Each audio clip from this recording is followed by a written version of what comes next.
सभी को नमस्कार। आज हम बीएससी पार्ट थर्ड के एक इम्पोर्टेंट टॉपिक पर चर्चा करने जा रहे हैं। ये जो टॉपिक है बीएससी पार्ट थर्ड की फर्स्ट यूनिट में सम्मिलित है। जैसा हम जानते हैं कि बाहरी माध्यम से जो पदार्थ होते हैं वो कोशिकाओं के अंदर प्रवेश करते हैं और कुछ पदार्थ कोशिकाओं के अंदर या प्लांट के अंदर से बाहरी माध्यम में प्रवेश करते हैं। तो पदार्थों के इस प्रकार के गमन के लिए कुछ भौतिक क्रियाएं होती है, वो महत्वपूर्ण भूमिका निभाती है। तो वो भौतिक क्रियाएं कौन कौन सी होती है उसके बारे में हम आज अध्ययन कर रहे हैं। मुख्य रूप से 3 भौतिक क्रियाएं सम्मिलित है इस कार्य के लिए। इम्बिबिशन, जिसको हम लोग अंतःशोषण कहते हैं, डिफ्यूज़न, जिसको हिंदी में विसरण कहते हैं, और ऑस्मोसिस, जिसको हिंदी में हम लोग परासरण कहते हैं। अक्सर हम लोग देखते हैं कि बरसात के मौसम में नमी के कारण लकड़ी के दरवाजे, खिड़कियां आदि फूल जाती है, या पानी की जो ग्लास है उसके अंदर कोई सीड है उसको हम लोग रखते हैं तो कुछ समय के बाद जो बीज है उसका आकार फूल जाता है। ये जो परिवर्तन है वो किस वजह से हो रहा है, उस परिवर्तन को हम इम्बिबिशन कहते हैं। ये एक एग्जाम्पल दिया। अगर इम्बिबिशन या अंतःशोषण को परिभाषित करें तो हम लोग इस प्रकार से इसको परिभाषित कर सकते हैं। किसी पदार्थ के ठोस कणों द्वारा द्रव या जल का अधिशोषण है वो अंतःशोषण कहलाता है। यहाँ पे मैंने एक वर्ड लिख रखा है, water is adsorbed by the solid particle of substances. जो पदार्थ अंतःशोषण करने वाला होता है उसको इम्बाइबेंट या अंतःशोषक भी कहते हैं।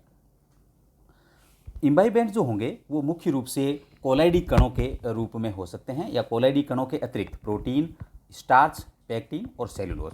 और इन पदार्थों की जो कैपेसिटी होती है अंतःशोषण की वो अलग अलग होती है। जैसे प्रोटीन की जो कैपेसिटी है वो सबसे अधिक होती है, जो मैंने कंपेरेटिव रूप से दूसरे पदार्थों के रूप में लिखा है। जब अंतःशोषण की प्रक्रिया होती है तो एक हीट उत्पन्न होती है, या हीट जिसको हम लोग कहते हैं रिलीज होती है। उस हीट को हीट ऑफ हाइड्रेशन या हीट ऑफ वेटिंग कहते हैं। अंतःशोषण की प्रक्रिया के दौरान जो काइनेटिक एनर्जी होती है वो हीट में परिवर्तित हो जाती है, या अपन ये कह सकते हैं कि जो गतिज ऊर्जा होती है वो हीट में परिवर्तित हो जाती है। इस इम्बाइबिशन की जो प्रक्रिया है इसके द्वारा चट्टान के अंदर या जो दरार होती है चट्टान की, उसमें कोई लकड़ी के लट्ठे या भिगो के अपन रखें तो एक प्रेशर उत्पन्न होता है, और उस प्रेशर की वजह से जो दरार है वो आकार में बड़ी हो सकती है, या दरार की जो साइज़ है वो बढ़ सकती है। तो वो जो प्रेशर उत्पन्न होता है उसको हम लोग इम्बिबिशन प्रेशर कहते हैं, और इम्बिबिशन प्रेशर का मान कई बार 100 एटमॉस्फेयर या उससे भी ज़्यादा हो सकता है। अंतःशोषण की जो प्रक्रिया होती है उसमें कई सारे ऐसे कारक होते हैं जो अंतःशोषण की प्रक्रिया को प्रभावित करते हैं। तो ऐसे कौन कौन से कारक होते हैं उसके बारे में हम लोग अब चर्चा करते हैं। सबसे महत्वपूर्ण जो फैक्टर होता है जो इम्बिबिशन को प्रभावित करता है वो होता है तापमान।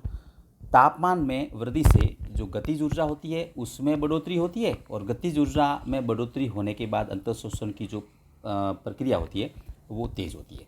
दूसरा जो महत्वपूर्ण कारक है वो है नेचर ऑफ इम्बाइबेंट। जो अंतःशोषक की जो प्रकृति है खुद की, वो प्रकृति कैसी है, कौन सा पदार्थ अंतःशोषक के रूप में काम आ रहा है, वो सबसे महत्वपूर्ण है। जैसा मैंने पहले बताया कि जो प्रोटीन होता है उसकी जो नेचर होती है, उसकी जो अंतःशोषण की जो योग का कैपेसिटी होती है वो तेज़ होती है।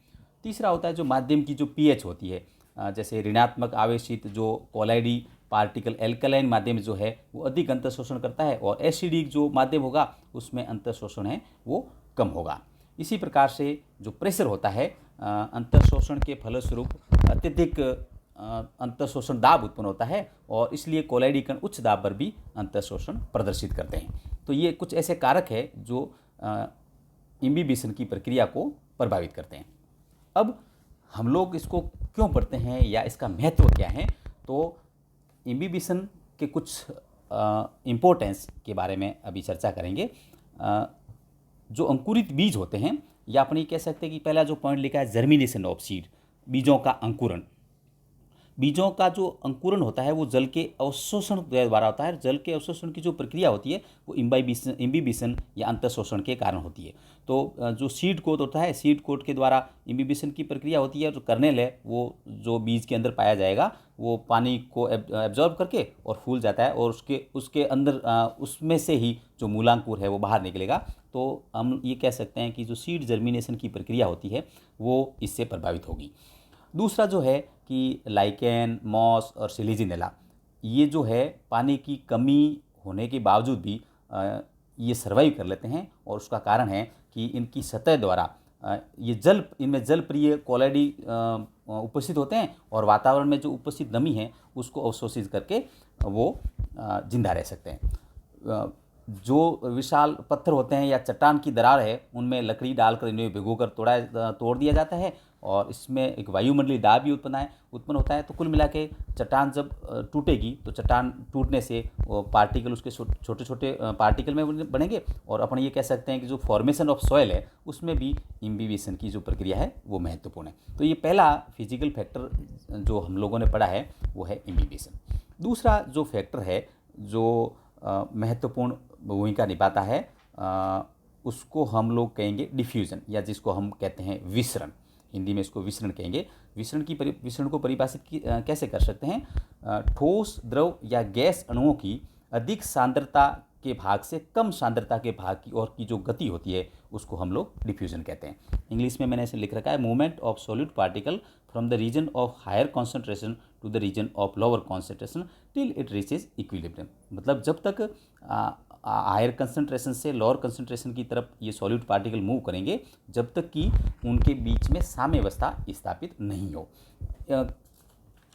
डिफ्यूजन को परिभाषित करने में हम लोग कह सकते हैं जैसे इत्र या अमोनिया से कोई भी भरी हुई बोतल हो और कमरे के किसी एक कोने में इसको रख लें तो इसकी खुशबू है पूरे कमरे में फैल जाएगी। ये एक विसरण का एग्जाम्पल, डिफ्यूजन का एग्जाम्पल है। इसी प्रकार अगर कोई जल से भरा हुआ बीकर है और उसमें कॉपर सल्फेट के क्रिस्टल को हम लोग डालते हैं तो कुछ समय बाद ही हम देखेंगे कि जो क्रिस्टल है वो अदृश्य हो जाएगा और बीकर का जो पानी का जो कलर है वो पूरा का पूरा नीला हो जाएगा। ये जो डिफ्यूज़न है ये एक प्रकार की भौतिक प्रक्रिया है। फिजिकल पैसिव को हम लोग बोलते हैं निष्क्रिय प्रोसेस है। मतलब इसमें किसी प्रकार के ऊर्जा की, इस प्रक्रिया को करने के लिए किसी भी प्रकार के ऊर्जा की आवश्यकता नहीं होगी। कौन कौन से ऐसे फैक्टर हैं जो डिफ्यूज़न या विसरण को प्रभावित करते हैं? तो सबसे महत्वपूर्ण इसमें भी जो फैक्टर है वो तापमान है, वो भूमिका निभाता है, क्योंकि तापमान की वृद्धि के साथ साथ विसरण की जो दर है वो बढ़ती है।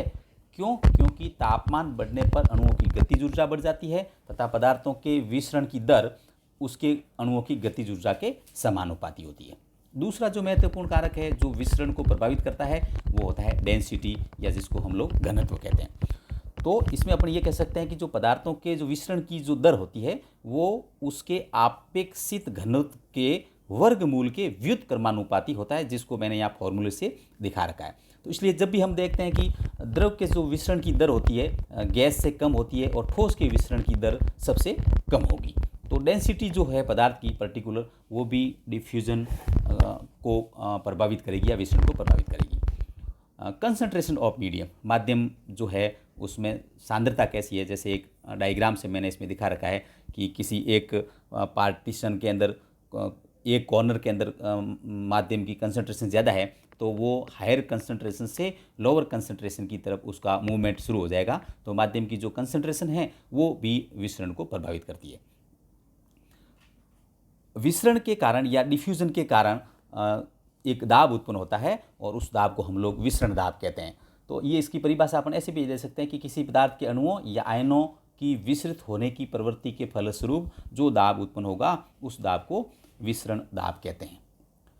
जिस प्रकार से हमने इम्बिबिशन या अंतःशोषण की जो लाभदायक या इम्पोर्टेंस पड़ी गतिविधियाँ, तो यहाँ भी जो इम्पोर्टेंस है विसरण की वो भी पौधों में है, और विसरण की प्रक्रिया की जो इम्पोर्टेंट है उसको आगे के चैप्टर में हम लोग अध्ययन भी करेंगे। कई प्रकार की थ्योरीज भी दी गई है इसको समझाने के लिए। सबसे महत्वपूर्ण जो इम्पोर्टेंस इसकी ये है कि कोशिकाओं में पदार्थों का जो परिवहन होता है वो विसरण के द्वारा होता है। खनिज लवणों का बाह्य माध्यम से मूल ऊतकों में जो प्रवेश होगा वो विसरण के द्वारा होगा। जल रूट के द्वारा जो जल का अवशोषण होता है वो भी विसरण के फलस्वरूप होता है। वाष्पोत्सर्जन में जल वाष्प के रूप में पादप के आंतरिक भागों से बाहरी माध्यम में पहुंचता है, ये भी इसकी एक इम्पोर्टेंस है। प्रकाश संश्लेषण में कार्बन डाइऑक्साइड का अंतःकरण हुआ या ऑक्सीजन की विमुक्ति विसरण के द्वारा होता है। इसी प्रकार से ये जो प्रक्रिया विपरीत दिशा में होती है, जिसको हम लोग रेस्पिरेशन कहते हैं, क्योंकि उसमें ऑक्सीजन ली जाती है और कार्बन डाइऑक्साइड का बहिर्गमन होता है। तो ये कुछ इम्पोर्टेंस है विसरण की या डिफ्यूजन की। तो नेक्स्ट जो वीडियो होगा उसमें जो तीसरा भौतिक गुण है, जिसको हम लोग ऑस्मोसिस या परासरण कहते हैं, उसके बारे में हम अध्ययन करेंगे। काफ़ी इम्पोर्टेंट चैप्टर है वो भी। आज जो टॉपिक हमने पढ़े, इसमें से कुछ क्वेश्चन मैं आपको दे रहा हूँ जिसको आपको करना है। एक तो आपको इम्बिबिशन की जो परिभाषा है वो बतानी है और इम्बिबिशन को कौन कौन से कारक है वो प्रभावित करेंगे। और दूसरा जो क्वेश्चन है आपको बताना है कि विसरण या डिफ्यूजन को परिभाषित करना है और विसरण की इम्पोर्टेंस क्या है। धन्यवाद।